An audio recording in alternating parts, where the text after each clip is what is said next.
서울 외곽 아침 햇살이 세월의 흔적이 묻은 상가 건물을 비춥니다. 건물 지하 관리실에서는 박무연 할아버지가 묵묵히 바닥을 쓸고 있었죠. 76살의 나이가 무색하게 그의 손놀림은 정확하고 빠릅니다. 쓸고 닦는 동작에도 일정한 리듬이 있어요. 마치 오랜 시간 단련된 무술 동작처럼 말이죠. 무연은 10시가 되자 건물 전체를 한 바퀴 돕니다. 누수는 없는지, 전기시설은 이상 없는지 꼼꼼히 살펴보는 습관이 몸에 배어 있어요. 이웃 가게 주인들은 인사를 건네지만 무연은 고개만 살짝 끄덕일 뿐 말이 없습니다. 저분 뭐 좀 특별한 사람이래요. 제과점 주인이 옆 가게 미용실 원장에게 속삭입니다. 태권도 사범이었다던데 그것도 꽤나 유명한. 무연의 귀에도 들리지만 그는 모른 척 지나칩니다. 과거는 과거일 뿐이니까요. 하지만 그의 발걸음은 여전히 가볍고 힘이 넘칩니다. 나이가 무색할 만큼 단단한 몸은 오랜 시간 단련된 흔적을 감출 수 없었어요. 건물 2층에 도착하자 태권도 도장에서 활기찬 기합 소리가 들립니다. 무연은 잠시 발걸음을 멈춥니다. 창문 너머로 보이는 아이들의 모습에 그의 눈빛이 흔들리죠. 하얀 도복을 입은 아이들이 열심히 발차기 연습을 하고 있습니다. 무연의 마음속에는 오래된 기억이 스멀스멀 피어오르지만 이내 고개를 저으며 지나갑니다. 무연이 관리실로 돌아와 TV를 켜자 뉴스에서는 청소년 폭력 사건을 보도하고 있어요. 무연의 눈빛이 어두워집니다. 그는 서랍에서 낡은 앨범을 꺼내 한 장의 사진을 바라봅니다. 전국 태권도 대회 우승 사진이에요. 무연의 주위로 환하게 웃는 제자들이 모여 있죠. 그리고 가장 앞줄에 서 있는 한 소년, 무연은 그 얼굴을 손가락으로 조심스레 만집니다. 지훈아 미안하다 작은 한숨이 관리실을 채웁니다. 창밖으로 비가 내리기 시작하자 무연은 우산을 챙겨 다시 건물을 돌아봅니다. 2층에 올라가니 도장 앞에 검은색 고급 세단이 한 대 서 있어요. 무연은 걸음을 늦추며 주변을 살핍니다. 뭔가 불길한 예감이 드는군요. 도장 안에서 갑자기 큰 소리가 들립니다. 무연은 순간 굳어버렸어요. 익숙한 소리, 싸움이 벌어지고 있습니다. 아이들의 울음소리도 들려요. 무연의 손에 힘이 들어갑니다. 그러나 이내 천천히 숨을 내쉬며 발걸음을 돌립니다. 더 이상 내가 나설 일은 없어. 그렇게 중얼거리며 계단을 내려가려는 순간 아이의 비명소리가 들립니다. 무연의 발걸음이 멈춰섰습니다. 도장 안은 혼란스러웠습니다. 3명의 남자가 도장 관장을 둘러싸고 있었어요. 키가 크고 문신이 잔뜩 새겨진 남자가 관장의 멱살을 잡고 있었죠. 아이들은 벽 쪽으로 모여 겁에 질려 있었습니다. 이번 달도 못 내겠다고? 장난하나? 이 동네가 우리 형님 구역인 거 몰라? 문신. 남자가 관장의 얼굴에 대고 소리쳤어요. 관장은 떨리는 목소리로 대답합니다. 요즘 수강생이 줄어서 조금만 기다려주시면. 기다려? 그딴 소리 지겹다고. 문신 남자는 관장을 밀쳐 넘어뜨렸습니다. 관장은 그대로 바닥에 쓰러져 입가에서 피가 흘렀어요. 아이들이 울음을 터뜨리기 시작했죠. 무연은 도장 입구에 서서 이 모든 광경을 지켜보고 있었습니다. 오랜 시간 감춰온 감정이 그의 가슴 깊은 곳에서 끓어오르기 시작했어요. 몸은 여전히 움직이지 않았지만 그의 눈빛은 날카로워졌습니다. 야, 저기 뭐야 할배가 구경하나? 다른 조폭 한 명이 무연을 발견하고 비웃었어요. 무연은 천천히 도장 안으로 들어섰습니다. 나무바닥을 밟는 발소리가 묘하게 도장 안에 울렸어요. 무연의 걸음걸이에는 중심이 잡혀 있었고 그의 눈빛은 조용했지만 깊은 위험이 서려 있었죠. 그만하시죠. 여긴 아이들이 있는 곳입니다. 무연의 목소리는 낮고 차분했어요. 문신 남자가 코웃음을 쳤습니다. 뭐? 할배가 지금 뭐라고? 귀가 안 들려서 큰 소리로 다시 말해봐. 무연은 묵묵히 아이들 쪽으로 걸어갔어요. 아이들, 괜찮니? 다치지 않았어? 아이들은 두려움에 떨면서도 무연을 향해 고개를 끄덕였습니다. 무연의 존재만으로도 약간의 안정감을 느끼는 듯 했어요. 야, 이 늙은이가 지금 우릴 무시하나? 문신 남자의 부하 한 명이 무연에게 다가왔습니다. 그리고 무연의 어깨를 거칠게 잡아당겼어요. 그 순간이었습니다. 무연의 몸이 물 흐르듯 움직였죠. 손목을 살짝 비틀어 잡힌 어깨를 풀고 상대의 팔을 가볍게 잡아 한 바퀴 돌리자 조폭은 균형을 잃고 바닥에 나동그라졌습니다. 단 한 동작이었어요. 아무도 무연의 움직임을 제대로 따라가지 못했죠. 도장 안이 순간 정적에 빠졌습니다. 문신 남자의 얼굴이 굳어졌어요. 너 뭐야? 무연은 대답 없이 눈빛만으로 응시했습니다. 그 눈빛에는 수십 년의 단련과 경험이 담겨 있었어요. 문신 남자는 본능적으로 위험을 감지했는지 한 걸음 물러섰습니다.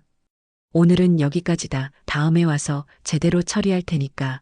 문신 남자는 쓰러진 부하를 일으켜 세우며 말했어요. 기억해. 이 빚은 꼭 받아낸다고. 조폭들이 도장을 나가고 도장 안에는 다시 고요함이 찾아왔습니다. 관장이 천천히 일어나 입가에 피를 닦았어요. 감사합니다. 정말 감사합니다. 관장이 무연에게 고개를 숙였습니다. 무연은 묵묵히 고개만 끄덕이고는 도장을 나섰어요. 그의 등 뒤로 아이들의 의아한 시선이 꽂혔습니다. 무연은 계단을 내려가며 자신의 떨리는 손을 바라보았어요. 오랜만에 몸을 움직였더니 심장이 빠르게 뛰고 있었습니다. 그날 밤 무연은 관리실에서 뒤척이고 있었습니다. 오랜만에 사용한 몸의 기억이 되살아나 잠을 이루지 못했어요. 벽시계가 자정을 알리는 종소리를 울릴 때쯤 노크 소리가 들렸죠. 무연이 문을 열자 건물주 김 사장이 서 있었습니다. 이렇게 늦게 죄송합니다. 박 선생님, 김 사장의 목소리에는 흥분이 묻어 있었어요. 오늘 일이 있어서 보안 카메라를 확인했는데 선생님께서 무연은 한숨을 내쉬며 문을 활짝 열었습니다. 들어오세요. 좁은 관리실 안 김 사장은 태블릿을 펼쳐 보였어요. 화면에는 도장에서 있었던 오늘의 사건이 고스란히 담겨 있었습니다. 그리고 그 옆으로 또 다른 화면이 열려 있었죠. 태권도 전설 박무연 사범 은퇴 선언이라는 제목의 오래된 신문 기사였어요. 제가 알기로는 그냥 관리인이신 줄 알았는데 선생님이 바로 그 박무연 사범이셨군요. 김 사장의 눈빛이 존경으로 빛났습니다. 전국무도 연맹 회장을 지내시고 수백 명의 제자를 키우신 분이 무연은 마음의 문이 열리는 것을 느꼈어요. 오랫동안 감춰온 과거가 그를 따라잡은 듯 했습니다. 다 지난 일입니다. 왜 이렇게 김 사장이 말을 꺼내다 멈췄어요. 무연의 표정에서 깊은 상처를 읽었기 때문이죠. 무연은 서랍에서 낡은 사진첩을 꺼냈습니다.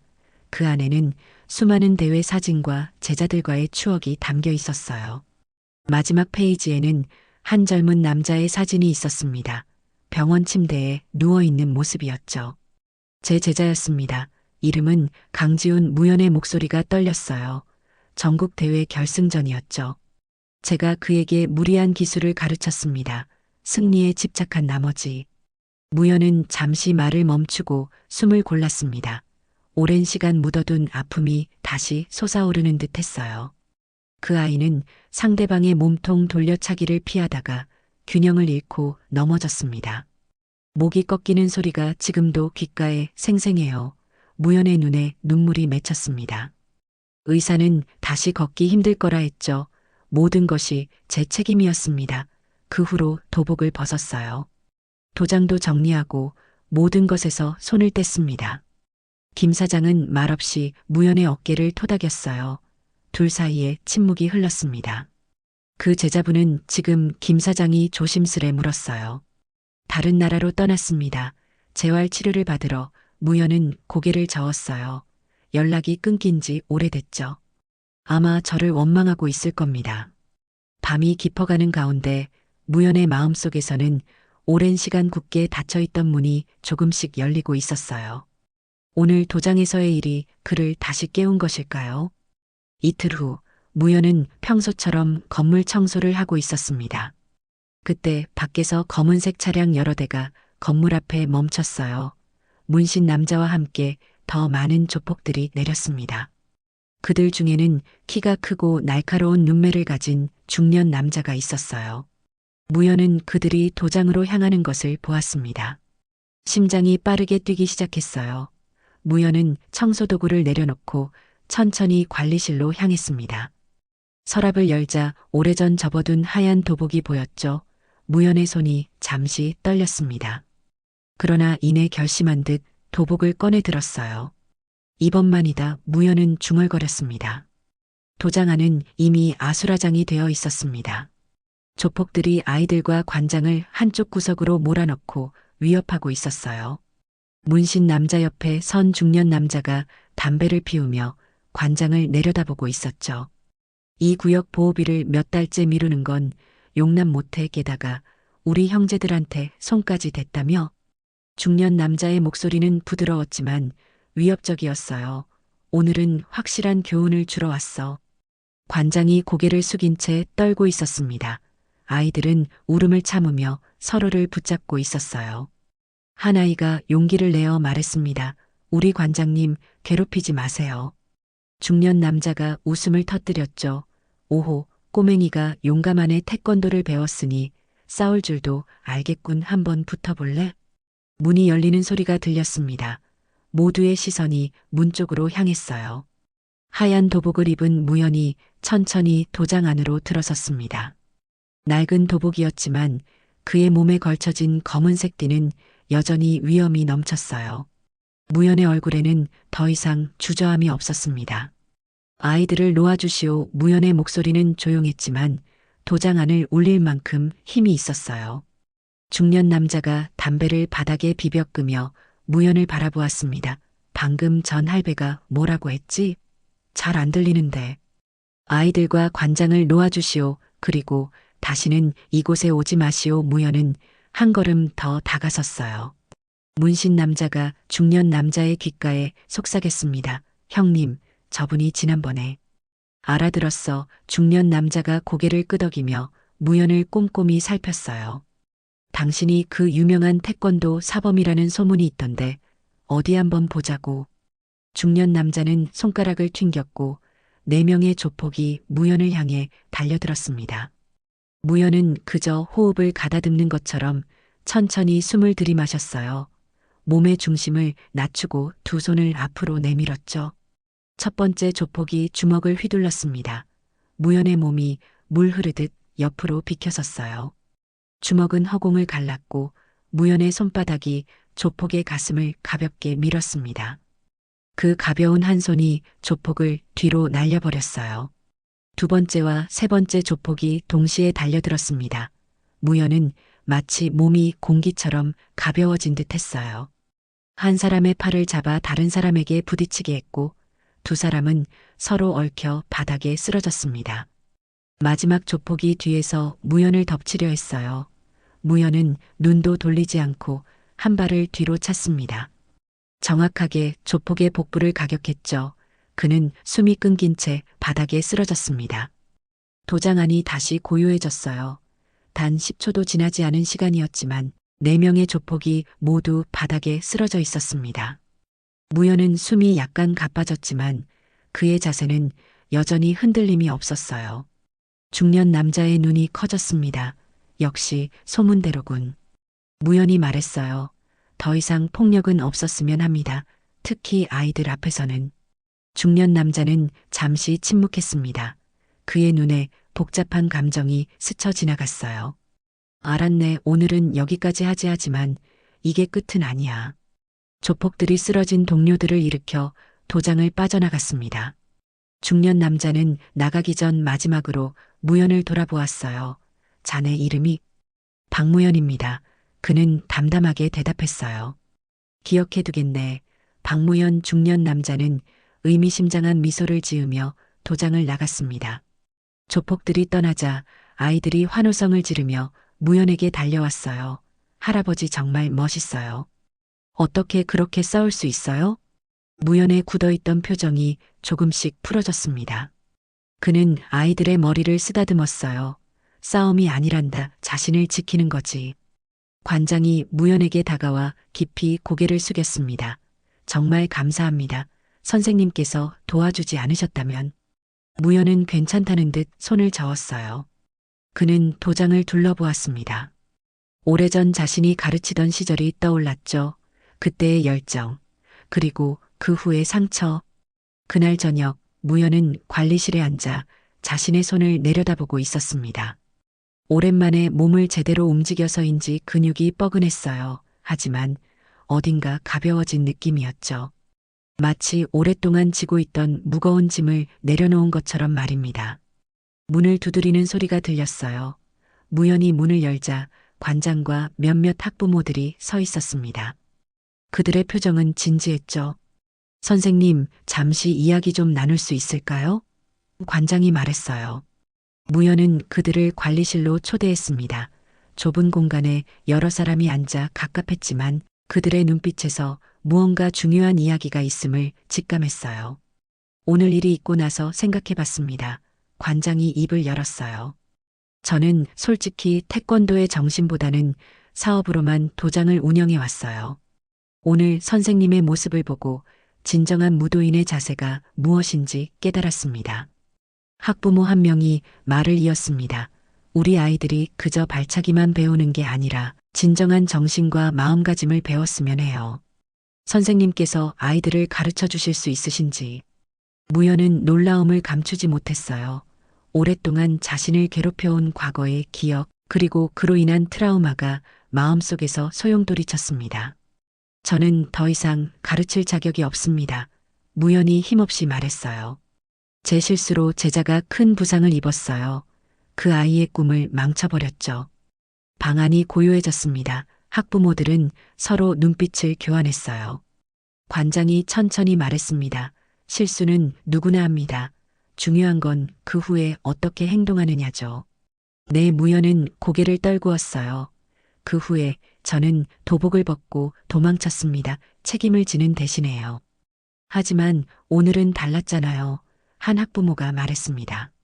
아이들이 위험할 때 선생님은 도망치지 않으셨어요. 오히려 맞서 싸우셨죠. 무연의 마음속에서 무언가가 움직이기 시작했습니다. 오랫동안 자신을 올가매던 죄책감의 사슬이 조금씩 느슨해지는 느낌이었어요. 제 아들이 선생님에 대해 계속 이야기해요. 다른 학부모가 말했습니다.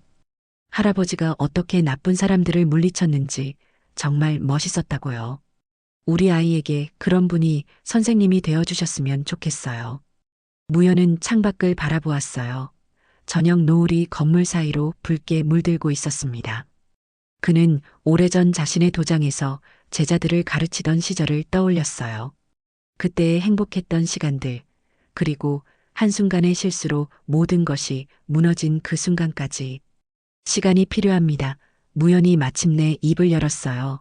당장 결정할 수는 없지만 생각해 보겠습니다. 모두가 안도의 미소를 지었습니다.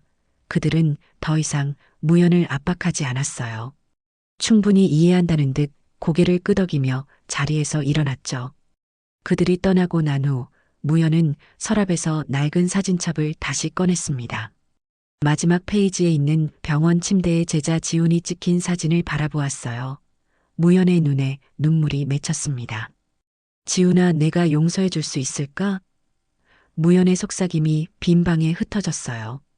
다음 날 아침, 무연은 평소보다 일찍 일어났습니다. 몸이 묘하게 가벼웠어요. 그는 오랜만에 몸을 움직여 보기로 했습니다. 관리실 한켠에 공간을 마련하고 천천히 기본 동작들을 연습하기 시작했어요. 손과 발의 움직임, 호흡과 중심 잡기, 몸은 기억하고 있었습니다.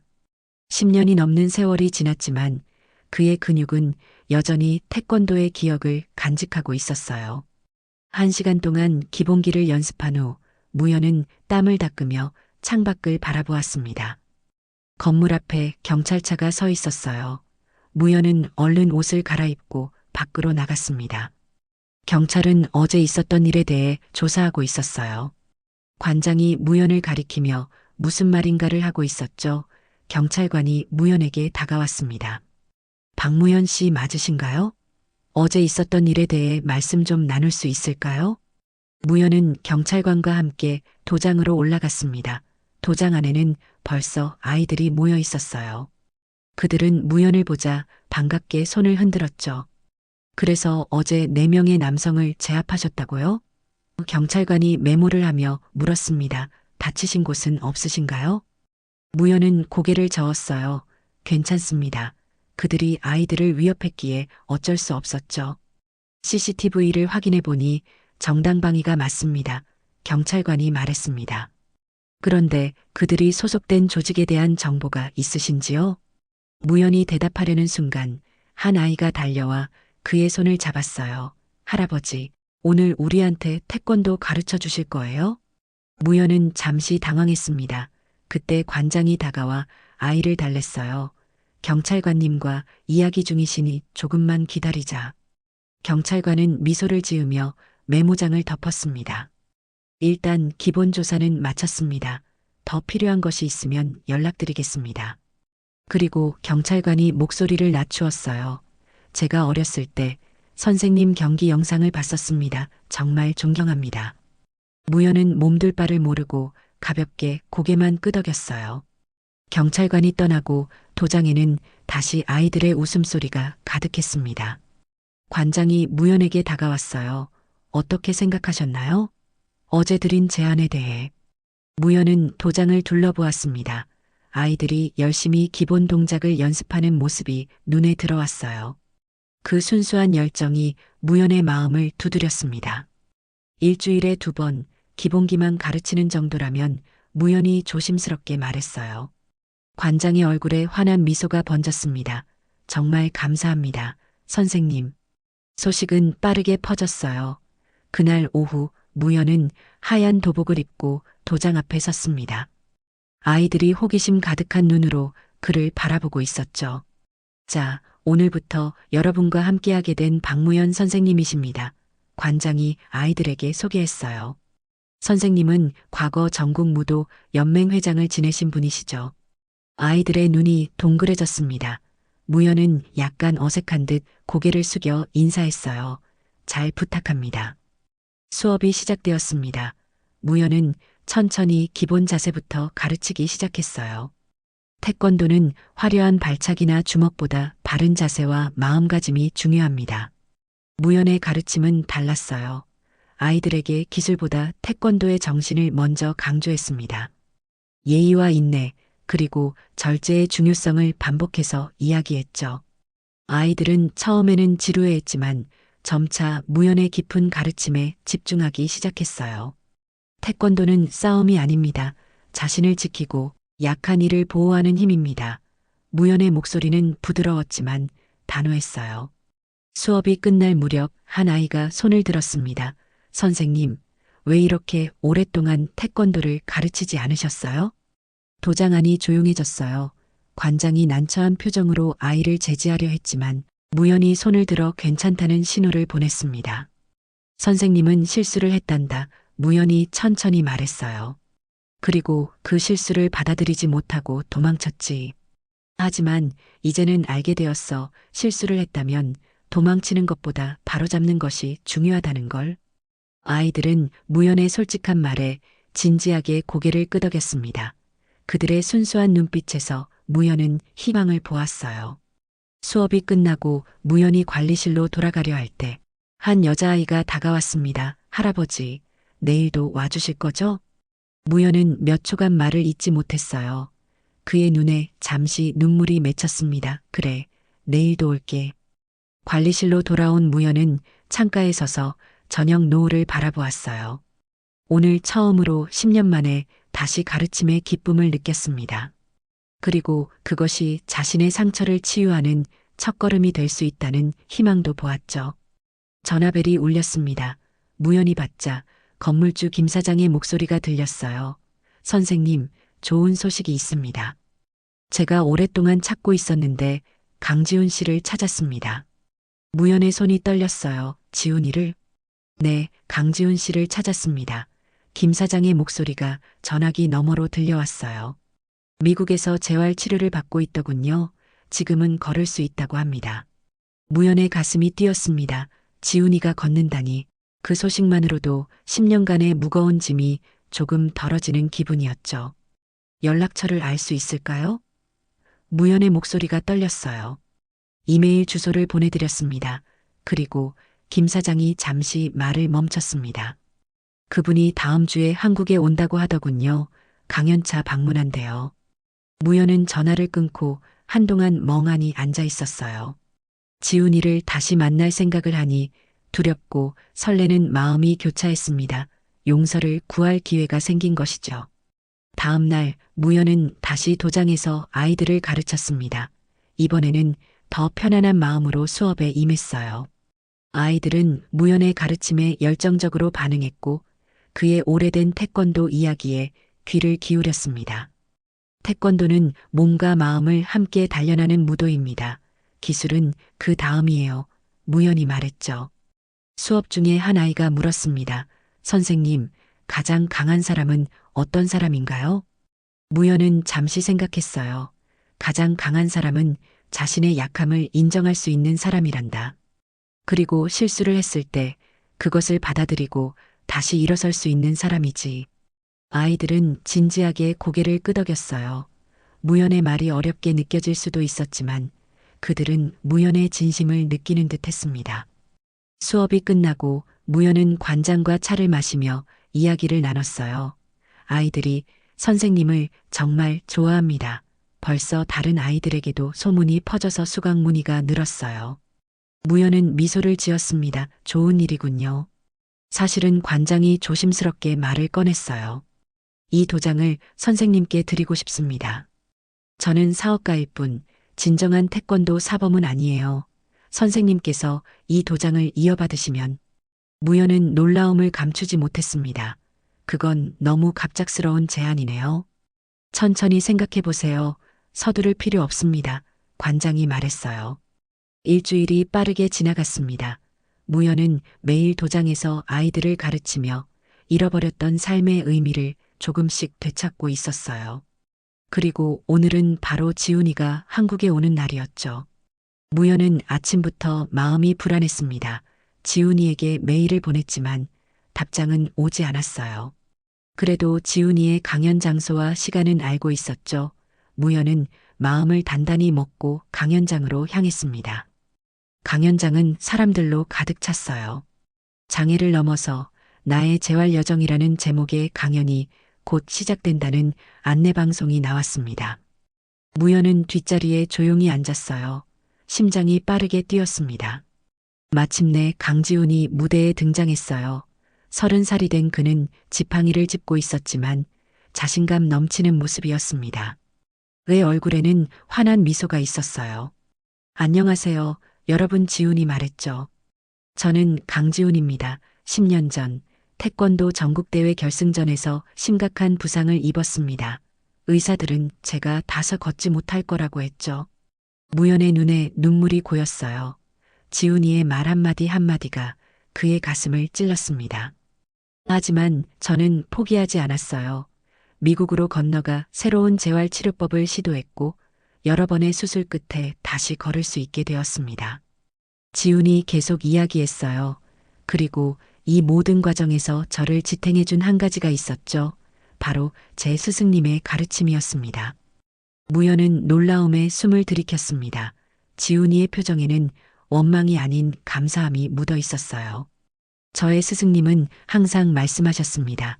넘어지는 것은 약함이 아니라 다시 일어서지 않는 것이 약함이다. 저는 그 말씀을 가슴에 새기고 하루하루를 견뎌냈습니다. 강연이 끝나고 사람들이 박수를 치며 자리에서 일어났어요.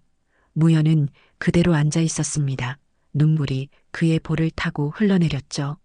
사람들이 하나둘 빠져나가고 무연은 천천히 무대 쪽으로 걸어갔습니다. 지훈이가 몇몇 사람들과 이야기를 나누고 있었어요. 그때 지훈이의 시선이 무연과 마주쳤습니다. 지훈이의 눈이 커졌어요. 사범님? 시간이 멈춘 듯 했습니다.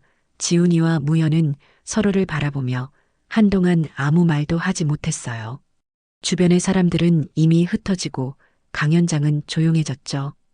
정말 사범님 맞으신가요? 지훈이가 믿기지 않는다는 듯 물었어요. 무연은 떨리는 목소리로 대답했습니다. 그래, 지훈아 나야. 지훈이는 천천히 지팡이를 짚고 무연에게 다가왔습니다. 그의 걸음은 불편했지만 의지가 강해 보였어요. 무연은 그 자리에 굳어버린 채 움직이지 못했습니다. 마침내 서로 마주 섰을 때 무연은 고개를 숙였어요. 미안하다, 정말 미안하다. 지훈아, 무연의 목소리가 떨렸습니다. 내 욕심 때문에 내가 이런 고통을. 말을 마치기도 전에 지훈이가 무연을 꽉 안았어요. 사범님, 제가 얼마나 찾았는지 아세요? 사범님이 갑자기 사라지시고 아무도 연락처를 알려주지 않았어요. 무연은 놀라움에 눈을 크게 떴습니다. 지훈이의 눈에는 원망이 아닌 반가움과 안도감이 가득했어요. 넌 날 원망하지 않니? 지훈이가 고개를 저었습니다. 처음엔 힘들었어요. 하지만 시간이 지나면서 깨달았죠. 그건 사고였고 누구의 잘못도 아니었다는 거려. 오히려 사범님의 가르침 덕분에 제가 다시 일어설 수 있었습니다.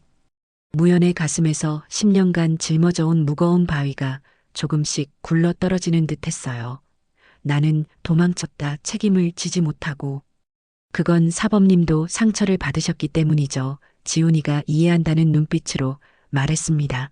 이제 돌아오셨으니 그걸로 충분해요. 둘은 강연장 근처 카페에 앉아 오랜 시간 이야기를 나눴어요. 지훈이는 미국에서의 재활 과정과 현재는 장애인 스포츠 재단에서 일하고 있다는 이야기를 들려주었습니다. 무연은 자신이 최근 아이들을 다시 가르치기 시작했다는 이야기를 했어요. 제가 한국에 온 이유가 있어요. 지훈이가 말했습니다. 장애인 태권도 프로그램을 시작하려고 합니다. 사범님께서 도와주실 수 있으신지. 무연의 눈이 빛났어요. 물론이지. 내가 할 수 있는 모든 것을 돕겠다.